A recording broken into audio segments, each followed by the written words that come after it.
शमिका, ते पेपर्स बघू, त्याच्यावरही करायचे असतील ना सह्या? नाही, त्या पेपर्सवर साईन करण्याची गरज नाही. मिस्टर अभिजित, तुम्ही शिंदेंना भेटून घ्या, ते तुम्हाला योग्य माहिती देतील आणि त्या पेपर्सवर स्टॅम्प पण करतील. अच्छा, हे बाहेरची केबिन? ऑलराईट. शमिका, मी आलोच.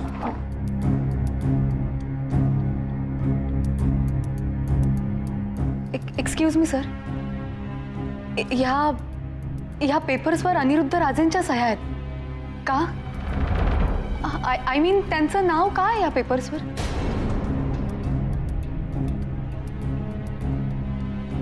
हे बघा सर, ते वडील आहेत माझे आणि या लोनशी त्यांचा काय संबंध आहे मला कळलंच पाहिजे, प्लीज. सर, हे बघा मिसेस पेंडसे, अनिरुद्ध सरांनी ही गोष्ट कोणालाही सांगायला मनाई केली होती. एवढी रक्कम इतक्या सहज कोणालाही नाही मिळू शकत. ते लोन अनिरुद्ध सरांशिवाय पास होऊ शकलं नसतं. त्याच गॅरंटर म्हणून उभे राहिले म्हणून लोन पास झालं. पण प्लीज ही गोष्ट मिस्टर अभिजितनं सांगू नका.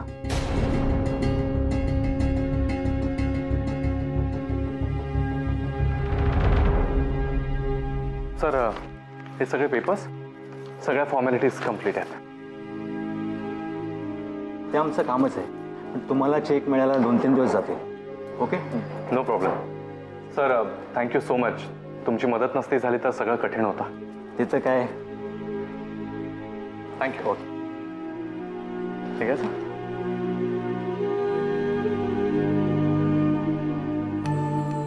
आई, आजी, बाबा, लवकर ये बाहेर.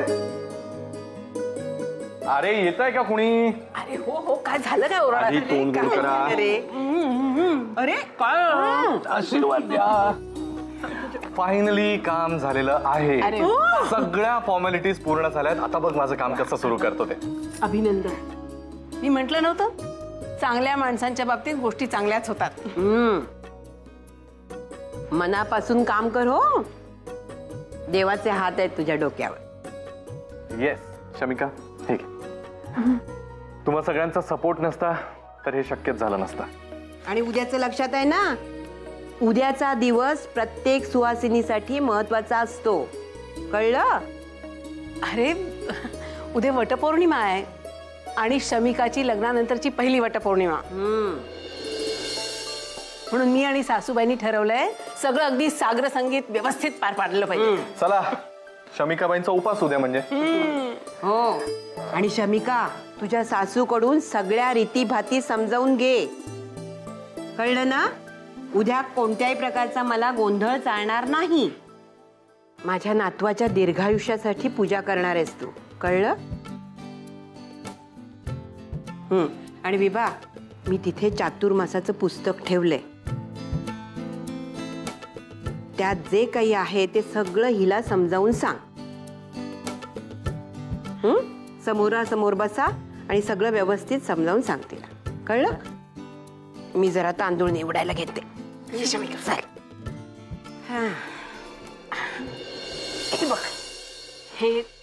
हे बघ शमिका, तू काही काळजी करू नको.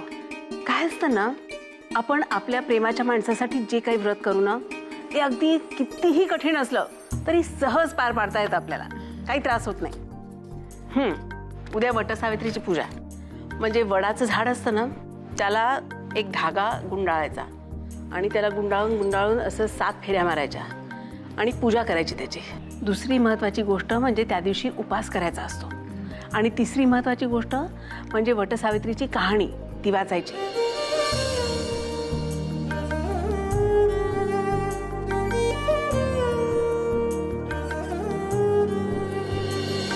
हे बघा मिसेस पेंडसे, अनिरुद्ध सरांनी ही गोष्ट कोणालाही सांगायला मनाई केली होती. एवढी रक्कम इतक्या सहज कोणालाही नाही मिळू शकत. पण तुम्ही त्यांची मुलगी आहात म्हणून सांगतो. त्याच गॅरंटर म्हणून उभे राहिले म्हणून लोन पास झालं. पण प्लीज ही गोष्ट मिस्टर अभिजितनं सांगू नका.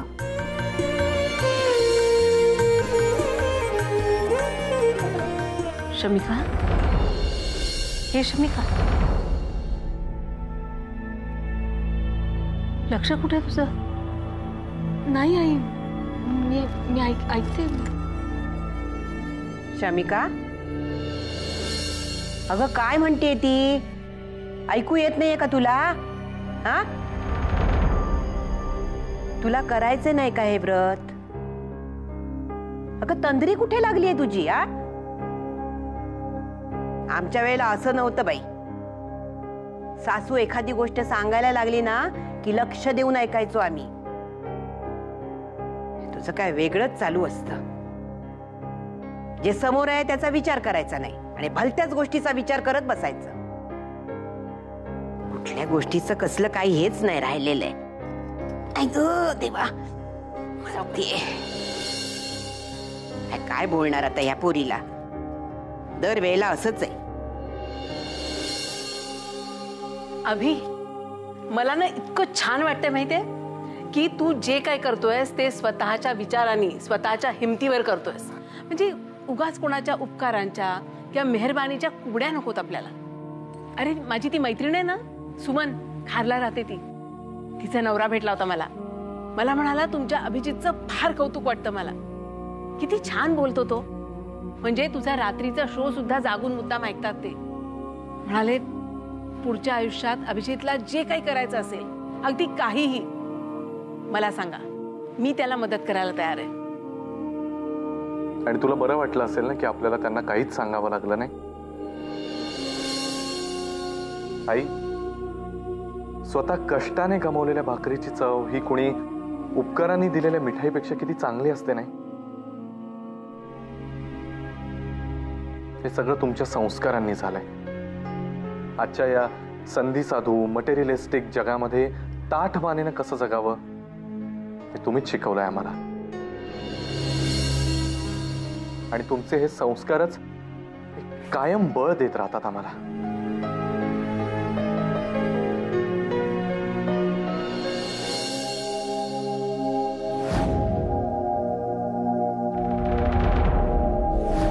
त्याच गॅरंटर म्हणून उभे राहिले म्हणून लोन पास झालं.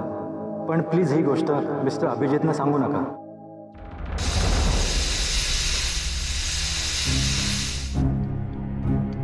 काय करू मला काहीच कळत नाहीये. अभिला जर कळलं की डॅडनी मदत केली आहे तर तो खूप हर्ट होईल. एकतर अजूनही त्याचा डॅडवरचा राग काही गेला नाहीये. या सगळ्यामुळे त्याचा स्वाभिमान दुखावला जाईल. आणि तसंही तो म्हणालाच होता त्याला दुसऱ्या कुणाकडूनही मदत नाही घ्यायची. डॅडने जे काय केलं ते अभिच्या आणि माझ्या भल्यासाठीच केलंय. आधी जे काय घडलं त्याविषयी त्यांना पश्चाताप वाटतोय आणि म्हणून तर त्यांनी अभिला मदत करण्याचा प्रयत्न केलाय. त्यांची ही काळजी अभिला आत्ता नाही कळणार. उगीच त्याला दुखवायला नको म्हणून कदाचित त्याच्या नकळत त्यांनी लोन पास करवून आणलं. पण अभिला जर हे बाहेरून कळलं तर तो खूप अपसेट होईल. त्याचा सेल्फ रिस्पेक्ट दुखावला जाईल. नाही, मी हे असं नाही होऊ देणार. त्याला आत्ता जाऊन क्लिअरली सगळं सांगायला हवं.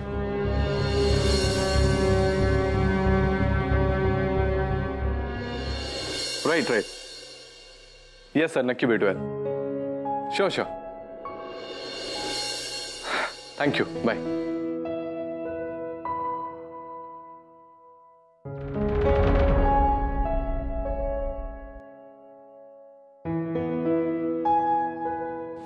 स्वतः कष्टाने कमवलेल्या भाकरीची चव ही कुणी उपकारांनी दिलेल्या मिठाईपेक्षा किती चांगली असते नाही?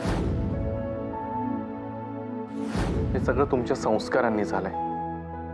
आजच्या या संधी साधू मटेरियलिस्टिक जगामध्ये ताठमानेनं कसं जगावं हे तुम्हीच शिकवलंय आम्हाला. शमिका,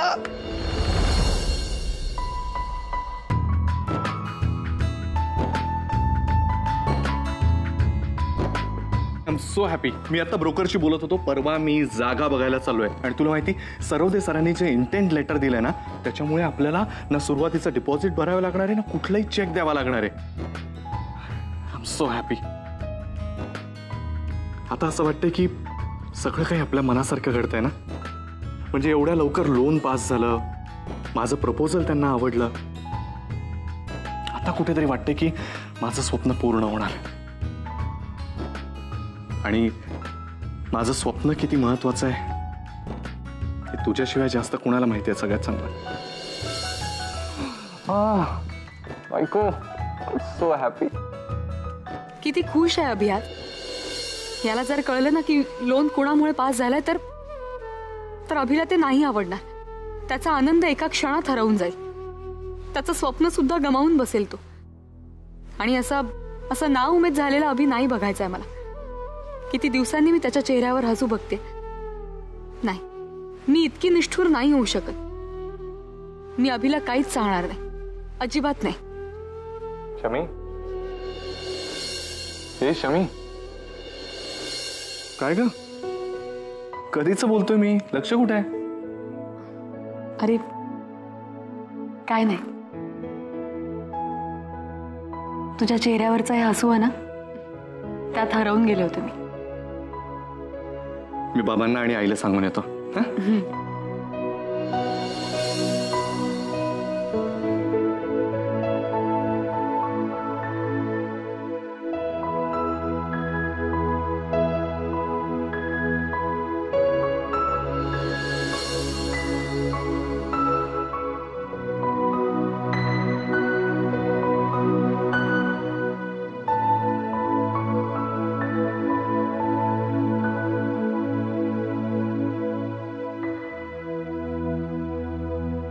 निदान आता थोडा काळ तरी अभिच्या भल्यासाठी मला हे पेपर्स लपवून ठेवायला हवे.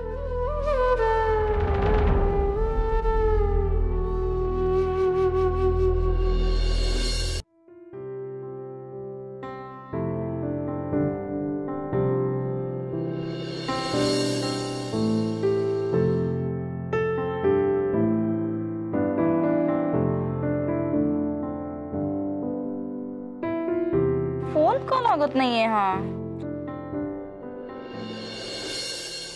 नचिकेत,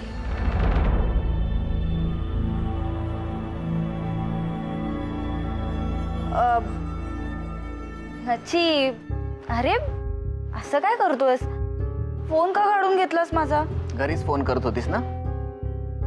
ए हो, पण तुला कसं कळलं रे? दिवस आणि रात्र तू फक्त तिथेच फोन करतेस. बर मेघना, हे बघ, सारखं सारखं घरी फोन करणं आता हे कमी केलं पाहिजे मेघना. दर 2 दिवसांनी उठून माहेरी जाणं किंवा आजीला भेटायला जाणं हे सुद्धा जमेल तितकं कमी कर. आणि सतत त्यांच्या टचमध्ये राहणं, म्हणजे आज घरात भाजी काय केली, किंवा आपण नवीन कपडे काय घेतले, किंवा शेजारच्यांच्या घरात भांडण काय झालं, हे सुद्धा सांगण्याची सवय तुला आता बंद करायला. ए पण का नाही, म्हणजे याआधी तू मला असं कधीच म्हटलं नव्हतास, मग आताच काय? याआधी आपण अमेरिकेला पण जाणार नव्हतो ना. हे बघ, उठ सूट तिथून फोन करणं नाही जमणार आपल्याला.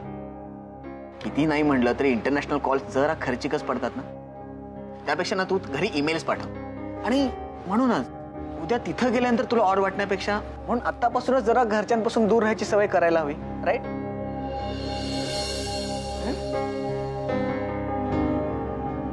बरोबर आहे.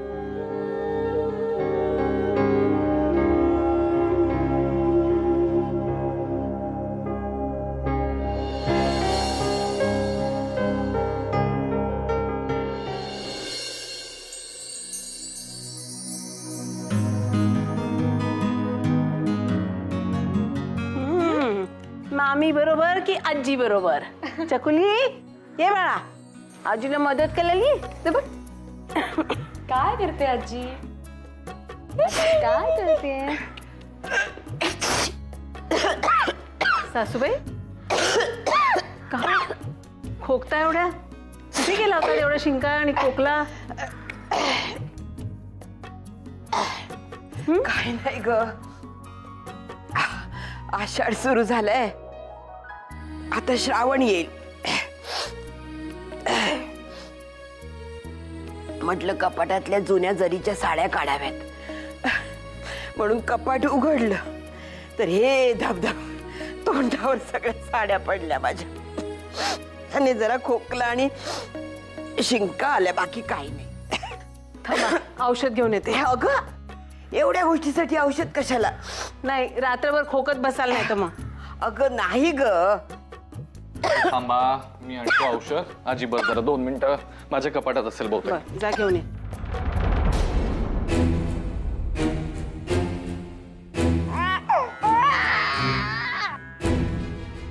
चकुलीला काय झालं बाळा?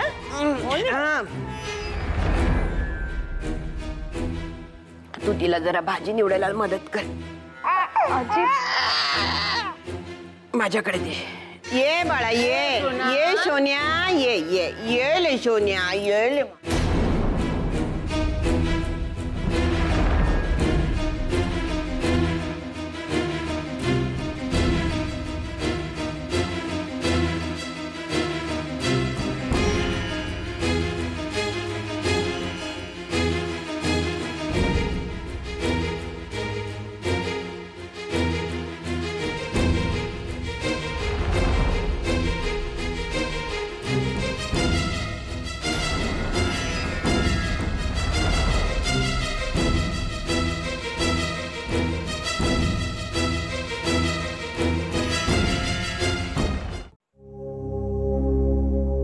शमिका, अगं कसला विचार करतेस?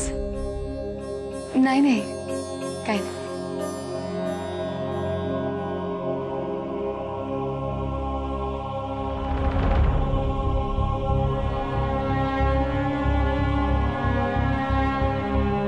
अगं चल पटापट हात चालव, स्वयंपाकाला उशीर होईल मग. हो.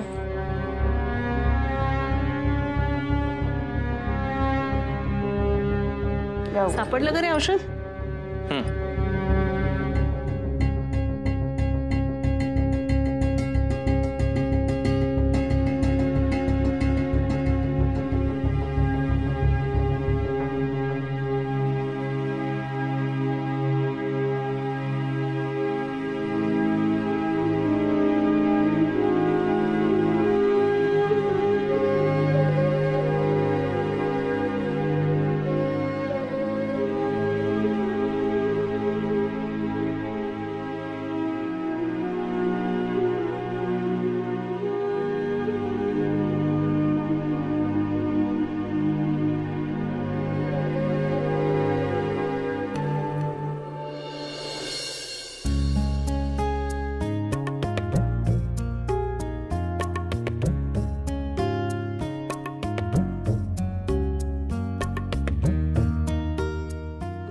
विभा,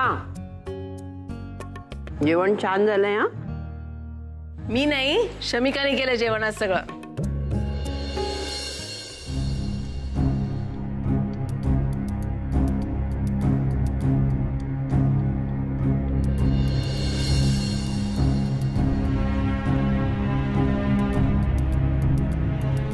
अभी भात दे.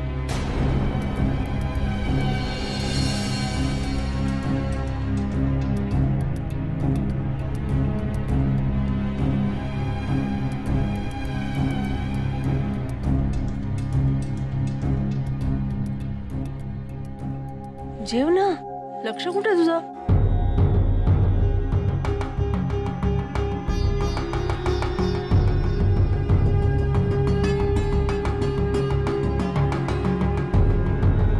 अभि, पोळी वाढू?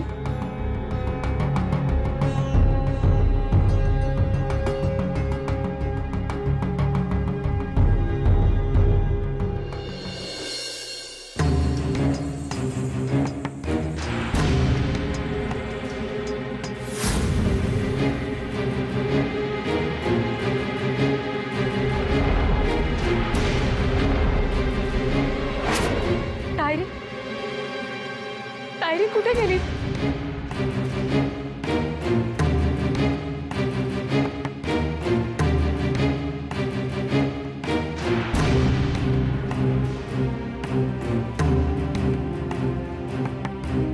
कोण? इथे कुठेच डायरी दिसत नाही.